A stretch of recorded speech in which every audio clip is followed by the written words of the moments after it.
Hey folks, this is Jason Lewis, the producer of the From the Shadows podcast. I just want to remind you about our website, fromtheshadowspodcast.com. We have a Facebook page. We would appreciate it if you like and follow. Also, join our discussion group on Facebook called After the Shadows. We have a Twitter feed. Please follow us on Twitter. It can be found at podcast_from. Follow us on Instagram at From the Shadows Podcast. We have a YouTube channel. Go to the search bar of YouTube and put From the Shadows Podcast, and please subscribe to that channel. We are also on the Odyssey Radio Network, and we can be found there at odyssey1.com. We're still on the traditional podcatchers that everybody loves to listen to us on. We get a lot of feedback, so please rate the podcast and communicate with whether you're on Spotify, Stitcher, TuneIn, Apple Podcasts, Podbean, or Google Podcasts. We're there, and we appreciate it when you leave comments for us. We also have a Patreon page. It can be found at www.patreon.com/From the Shadows. You can receive books, stickers, coffee mugs, and special content just for our Patreon subscribers. Check it out for yourself and see what packages that we have to offer. Well, that's all I have for you right now, folks. And thanks for being a part of the From the Shadows podcast family. So with that being said, let's get this episode started. So Howl, you know that, well, and some of our loyal listeners know that Todd and I were down at the Outer Banks and on vacation. And the really cool thing about this house we were in is they had one of those old arcade games. Well, I shouldn't say it was old. It's a new arcade game, but it was one of those with like 60 games, all from the early 1980s. You know, Pac-Man, Dig Dug. Yeah, sure. Yeah. Millipede, right. Zaxxon. I mean, I used to, I didn't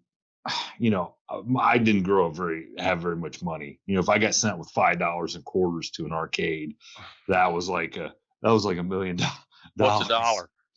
Yeah, exactly. And so I didn't know until this last week down there in the Outer Banks after the first section of Zaxxon, what happened. Like, I'd never made it past that. I always died. You know, I'd wasted $2 and quarters before I realized I was no good at it. Hey, so you're better at 50 than you were at 15? Maybe this wasn't the pressure of knowing that quarter is all was the difference. You know, knowing that I could be a little looser flying that fake space shuttle. You know? We had a Dave's Pool Hall at the time in Taos, Missouri. We had a machine. It was a dime machine. Those kids were so poor the machines didn't even take quarters. They took dimes. Oh man, what was the game? It was this big. Hey, you know what's funny is it paid off too. So it was like one of those old like gambling. They didn't call them gambling.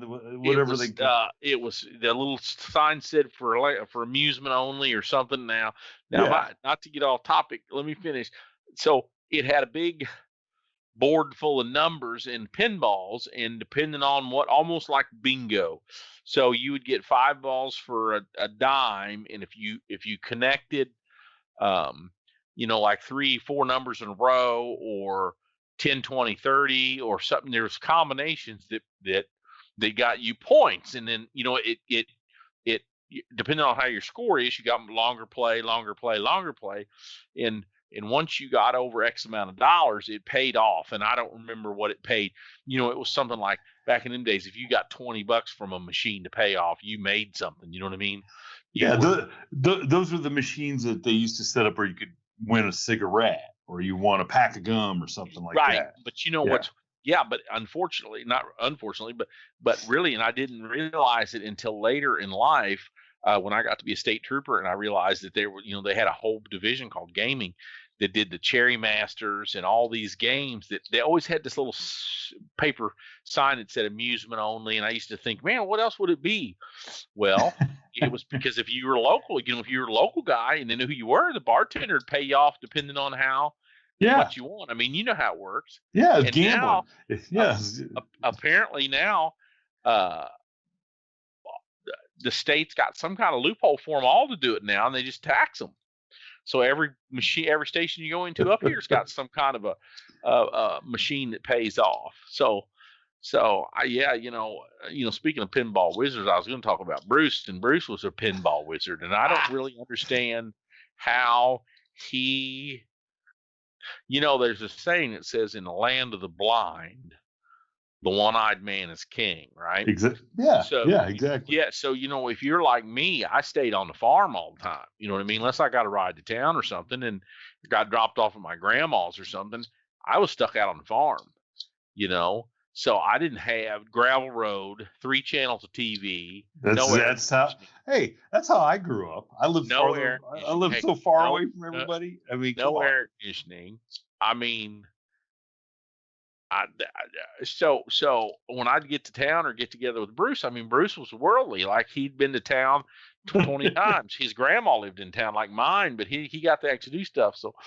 And you remember when, what was it? The Who? Was that Pinball Wizard? Oh yeah. Yeah. About the blind, deaf, and yeah. yeah. Oh yeah. So he had that cassette. I don't think it was 8-track. I'm pretty sure it was cassette. And he had a real leather jacket. Not no fake one. I mean, he had a real leather jacket, and you would do. I don't know what all you'd do. I could tell Bruce stories till I'm blue in the face. But my little brother wanted me, the one that told me this week that all those machines paid out in all the truck stops and everything. He wanted me to tell this Bruce story that me and him was talking about. Bruce's old man had this body shop, which is the reason why he always had these cars, and I could do his dad was like a biker version of, you ever watch that Counting Cars on, oh yeah, the Count. Yeah. The Count. Yeah. I mean, imagine like a sort of mean Count, you know what I mean? Like, his old man had been around. I mean, his old, the Count on that show seems to be a hell of a nice guy, right? Oh, of course. Yeah, Bruce's old man had, I guess the penitentiary done that to him, or the biker gang or something. But his old man had a little bit of mean streak, but he always made sure his kids, had a car to drive, because then people would come in and he'd go to sell it, and he'd go, "Is it a reliable car?" "Well, my son or my daughter drives to school every day." And, he never told him, he just rebuilt it last week. But anyhow, he had this old boy that worked in the shop there, whose last name was Strope. My little brother, we got talking about him. He said, "Whatever happened to him?" I said, "I don't know." But I said, my brother said, "You think he's still racing?" And I don't know. And these old boys had worked for Tom, and then some of his people, he always had cash money. And people would, if they needed money, they'd go ask Tom. If you worked for him, or if you was around him, or if you was one of his friends or whatever, you could always count on him loaning you money or giving you money. What he really tried to do was buy something from you, so he didn't have to worry about you stiffing him, right? Yeah, you paying him back, yeah. Right. So Strope needed some money to go to the races, or he went from B modifieds to wing sprints, which take just a tremendous amount of money. Sprint cars are just tremendous amount of money. And he cut this deal with Tom. He had a big block Chevrolet, and I don't remember if it was a 396. My brother seemed to think it was a 454, but I think it was 396 because it had a little more allure to it. And Tom got this 63 or 4. I think it was a Bel Air, because I had an Impala. I had a 65 Impala, and I'm pretty sure it had 2 taillights, which would have made it a Bel Air, where the Impala had 3. He had this 2-tone black and patina Bel Air that was 4-door, and Tom, that's Bruce's dad, wanted what was called a sleeper car. He wanted this hot rod. Now, but nowadays they do all kinds of rat rods, and I mean, I'm sure you've been to car shows lately, or if you've been, there's a car show down here at the lake where I live a couple times a month in the summertime. But a lot of these guys don't even paint them up anymore, right? They what's called rat rod. But back they want them to look original. Yeah, you like know? the 50s or the 60s or what. Yeah. So back in the 80s, people wanted to look nice. But Tom, he paid Strope for this big block Chevy, and he wanted it installed in this old Bel Air 4-door that still had the silver hubcaps with the red bow tie, and he took them off, threw them in the trunk. And what he wanted was to drive down the boulevard, which is US Business 50, the old highway in the main drag. And when kids wanted to hot rod or kids wanted to race or whatever, he wanted to just blow the doors off of them. Right? What is this, Did you grow up in It was American like graffiti? American graffiti, because I have had these. It's kind of funny when you get to be 50 and get a little money, you buy a bunch of shit that you don't need because you couldn't afford it when you were 19, right? My brother tells me that's why the square body trucks are worth so much money now. Those 85, 86 Chevys, have you seen any of them for sale that they want all this money? Yeah. And that's because people that are our age that's got money remember dad or grandpa having one of them or learned how to drive in one of them or whatever, and that's what's driving the price of those things up.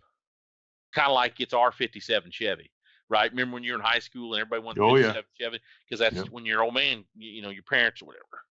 So Tom's got this big block Bel Air, and Bruce calls me, and this is pre-cell phone days, so you got to call on a landline, walk over to the wall, and pick up a corded phone, and answer it. And he says, "Hey, I'm driving this big block Chevy to school tomorrow. You want to ride with me?" And I said, "Yeah." Uneventful going to school, but coming home at that time, and I'm sure people across America know what I'm talking about. You had to try to beat the buses out of the parking lot, right? Of course, you don't want to be behind the bus, and you're behind them for. In our case, going from Wardsville to Taos, you're behind them for probably 8 miles, which at that time we thought was a long way. Yeah, and if you're behind the last bus, it's the one making all the stops away from the school. That's exactly right. That's exactly right. And now we're getting yelled at. Bruce always got yelled at. Now I went to a state-supported Catholic school, and me and Bruce weren't Catholic. So it was, in some days, it was us against them. And they're yelling at Bruce, what a piece of junk car this is, and now they wouldn't never say 2 words to him in the hallway where he could reach them, because he'd smack them just to do it, right?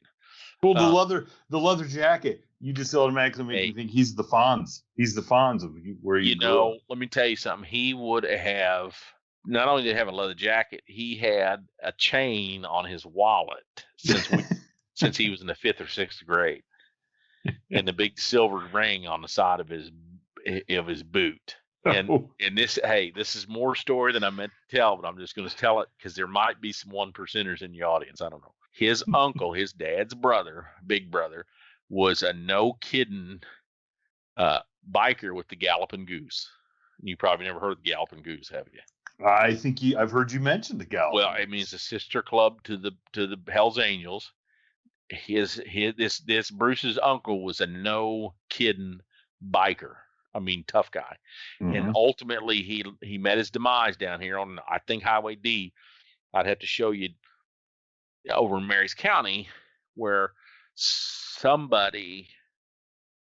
opposing traffic, he was driving down the highway. There's a big straight stretch about 1.5 miles long, and he was known to run his bike down through there as fast as it would go, right through this grass farm on both sides of the road, and with one of those 4-board fancy looking painted wood fences. You know how the horse or cattle people, this has to be cattle people. So it's the facade is the 4-board fence, and behind it is real wire to keep the cows in. You know what I'm talking about? Yeah. And somebody shot him in the face with a load of 7.5s or 8s, which is just a kind of a light target load, shotgun load. So the load of 7.5s in the face didn't kill him, but running that Harley Davidson down through the 4-board barbed wire back fence killed him dead. So, oh my God. So I only throw that in there. So Bruce wanted to be a biker and a tough guy ever since he could walk, right? I mean, ever since, because we were about 7 or 8, 9, 10, 7, 8. Bruce was probably 7 or 8 when his uncle got killed, and that was kind of his idol. So he aspired to be a biker, right? And even though he's pretty nice guy, he's got a mean streak. You know what I mean? It could rear its ugly head. So that was a long way to get back to the buses. So these kids would yell from the bus or make little signs or something from the bus, but they wouldn't dare do it to his face, right? So for 8 miles, we're behind this bus full of kids throwing spitballs out and boogers or whatever, flipping us off. Kids are, right? So the bus gets stopped at this subdivision called Dove Lake. There's 25, 30 houses in there, probably more than that. But there's about 15 or 18 kids that get off the bus. And, back in them days, that was before the arm went out in front and kept you from getting run over or whatever. And that, kids would walk behind the bus, in front of the bus, and they had bags, and they'd fight. Oh, yeah. So the bus guy pulls in the arm, and there's 15, 18 kids within 100 feet of this bus still, and waves, because there's us and there's 4, 5, 6 cars, high school cars behind us. All the cars come out of high school. Bus driver waves us around, and Bruce, as we get up next to the bus, he's got his left foot on the brake and his right foot on the gas, and he gives that big block just enough gas to get the back tire burning off, and then it looks like we're at I don't even know the Daytona Speed Week in Daytona for Drag Week or something. You know what I mean? That car's little single track. Your car guys know what I'm talking about. Single track rear end, where it's just a right rear tire spinning. It's only about 7.5 inches wide. It's an old bi-ply white wall tire that this old woman had on the car, and it just turns into this black blue smoke and stinks. And these kids are all looking around, and the more they're freaking out about this nasty smoke blowing across them, the more gas Bruce gives it. Right. and nowadays these diesel guys run diesels and stuff, but back then it was just tire smoke. And about, I don't know, 30, 40 seconds into this, maybe a minute, kaboom, pow, pow, boom, the tire come apart. So he immediately, without even missing a beat, he takes his foot off the brake, and we take off. And now we go from just spinning out, barely moving, to going, I don't know, 55, 60, 65 mile an hour on 3 tires and a rim. And that tire's coming apart. Anybody's heard a tire come apart? About every third round, it's hitting part of the fender, and it's coming apart. It's spraying rubber, and those truckers call them alligators when they come apart on the highway. Do you know that? Yeah, so they're leaving these little baby alligators out there on the highway. I look over at him and said, "Dude, aren't you going to stop and fix it?" And he goes, "Not where they can see me." And we run on 3 tires and a rim for about 2.5, 3 miles till we got down the road and could turn to where people wouldn't know it. We were changing the tire. Oh. That's the story my brother wanted me to tell, because he's just laughing. He's laughing so hard he wanted me to call Bruce right there and talk about it. I wonder what Bruce's version of that story is. Oh, whatever I say he'd agree with, because I'm a better storyteller than him. You know what I mean? I wonder what those kids standing there would have to say. You know what? Maybe we ought to have him if we got enough listener requests, I'll get him. I'll get him on the podcast one day. You get Bruce to come on? I'll get him come on with us one day. I'll get him come on us one day. And the problem is, this is the problem. We had to do a Patreon or something, because he'll cuss. He'd say some crazy stuff that some of these PG viewers might not want to hear. Well, I think people heard enough Bruce stories. I think there's probably a little bit of demand for some Bruce. See, find out for me, and you find out for me. We might have to make a Bruce T-shirt. Maybe. They call me Bruce. Hey, that was the movie. Remember that movie? They called me Bruce. They call me. That was a movie. Wasn't that a Rick Springfield song? No. My name isn't Bruce. That was a Rick Springfield song. Well, there was a movie called They Called Me Bruce, and it was a poor man's kung fu. About Bruce. Yeah.